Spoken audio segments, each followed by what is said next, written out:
समीक्षा थी। इस समीक्षा में चारों जिलों में सबसे नंबर 1 पर योगी सरकार की प्राथमिकता निराश्रित गौवंश है। निराश्रित गौवंश सड़कों पर, किसानों के खेतों में, गलियों में दिखाई न दे, इस संबंध में निर्देशित करने का काम आज समीक्षा बैठक में किया गया। साथ ही हर गौशाला में भूसा, चारा, राखेल, इन सबका प्रबंध हो, पौष्टिक चारा मिले, बरसात से बचाव के उपाय पूरे किए जाए। साथ ही जिन गौशालाओं में कीचड़ हो जाती है, वहाँ निर्देशित किया गया मनरेगा के माध्यम से रंजा करा के, क्योंकि गाय गीले में नहीं बैठती, वो सूखे में ही बैठने का काम करती है। इस तरीके निर्देश किया गया। दूसरा, पशुपालक देसी गाय को इसलिए छोड़ देता है कि वो कम दूध देती है, 1 लीटर दूध। तो हमने नस्ल सुधार पर विशेष जोर देने का काम किया है। कृत्रिम गर्भाधान कराते हैं। उत्तम श्रेणी की देसी गाय पर साहिवाल गाय, गिरी गाय, हरियाणवी गाय, गंगा तीरी गाय, इन गायों का सीमन हम पशुपालक को फ्री देने का काम कर रहे हैं। दूसरा, नस्ल सुधार में सैक सीमन बर्गी के कबीले जो 300 रुपये का सीमन का है, उसे 100 रुपये का कर दिया है। बछियाई पैदा होगी, तो इस तरीके से उत्तम क्वालिटी का दूध जनता को मिले, गाय संरक्षित रहे। तो आज ये निर्देश देने का काम। पशु सेवा अस्माकं धर्म, पशुओं की सेवा करना हमारा धर्म है। और इसमें जब तक मनुष्य को अपने आचरण में सुधार करने की बहुत आवश्यकता है। अब जंगली जानवर, शेर, भेड़िए सब गांव में भाग के आ रहे हैं, क्योंकि हमने उनके रहने के स्थान सब खत्म कर दिए, जंगल सब काट दिए, वातावरण सब खराब कर दिया। आगे आने वाला समय भी बहुत कठिन होगा। अभी आपने नीलगाय की समस्या उठाई, अब बंदरों की समस्या भी बहुत भारी आने वाली है, क्योंकि बंदर प्रजाति पेड़ों पर रहती थी, पेड़ भी कट गए।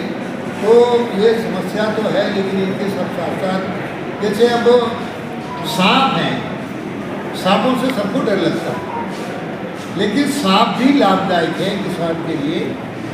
वो खेतों में रहकर चूहे इत्यादि किसान के लिए बाधक है, उनको खत्म करने का काम करता है। तो पशु, जीव जंतु ये हमारे सामाजिक जीवन में, हमारे जलवायु में मनुष्य की बढ़ोतरी के लिए ही भगवान ने पैदा किए हैं, अलग के लिए नहीं। किसी पर सांप पर पैर पड़ गया तो वो काट भी लेगा। और 80% सांप जहरीले नहीं होते, 20% ही सांप जहरीले होते हैं। ये डॉक्टर साहब बताएंगे, मैं तो थोड़ा सा पढ़कर ही बताता हूँ। तो आपने जो सवाल किया है, सवाल तो तब है, लेकिन समाज को जागरूक होने की जरूरत है। हम पशुओं से प्रेम करें, मैं इसको बहुत गंभीरता से कहता हूँ। मंत्री जी, अब पॉलिटिकल थोड़ा सा, आपके ऊर्जा मंत्री कह रहे हैं कि अधिकारी उनकी नहीं सुन रहे हैं, उनके पास जेई ट्रांसफर करने का अधिकार नहीं है, तो निजीकरण कैसे? तो क्या योगी सरकार में मंत्रियों की नहीं चल रही है, सिर्फ अधिकारियों की चल रही है? देखिए, ऊर्जा तंत्र में एक अलग सिस्टम डेवलप किया। सिस्टम क्या है? ऊर्जा तंत्र में जनप्रतिनिधि, जनता की आवाज़ उठाने के लिए अधिकारी उनके सहयोग के लिए नियुक्त किए जाते हैं। जैसे मैं नीचे जिला प्रमुख के सहयोग के लिए भी नहीं, जिला पंचायत अध्यक्ष के सहयोग के लिए अपना प्रमुख अधिकारी, CDO, हम लोगों के सहयोग के लिए प्रशासनिक। जनता का काम, जनप्रतिनिधियों को काम सबका नौकरशाही पर नियंत्रित रखना, नौकरशाही पर कड़ी नज़र रखना। ये तो कहना बिल्कुल आपका ठीक नहीं है कि अधिकारी स्वेच्छाचारी होते हैं, ये कहना ठीक नहीं है। और माननीय मंत्री जी ने कुछ इस परिवेश में कहा होगा, आप तो अपने हिसाब से कहते हो। नहीं, मुख्यमंत्री जी ने ऐसा थोड़ी कहा है अधिकारी कहना नहीं मानेंगे। जो अधिकारी योगी सरकार में कहना नहीं मानेगा उसके खिलाफ कड़ी कार्रवाई की जाएगी। लेकिन सरकार के मंत्रियों को धरना पर बैठना पड़ रहा है इसको लेकर। ये कौन बैठ गया? प्रतिमा शुक्ला जी बैठी थी कानपुर में। अच्छा, दूसरा सवाल ये कि आप प्रदेश अध्यक्ष की दौड़ चल रही है नहीं भाई, संगठन किसने कह दिया?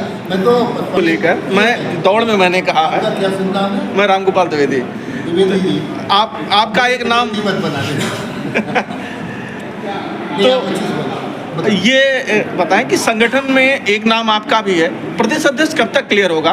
दूसरा सवाल ये कि जो पिछली बॉडी में चाहे वो क्षेत्रीय टीम रही, आपके सामने क्षेत्रीय अध्यक्ष जी हैं, मौजूदा वक्त में जिलाध्यक्ष जी भी हैं, इन दोनों लोगों को अपनी टीम गठित 3 साल के 2.5 साल हो गया, आपको अपनी टीम नहीं गठित कर पाए, जिलाध्यक्ष का भी लंबा वक्त हो गया, टीम नहीं गई।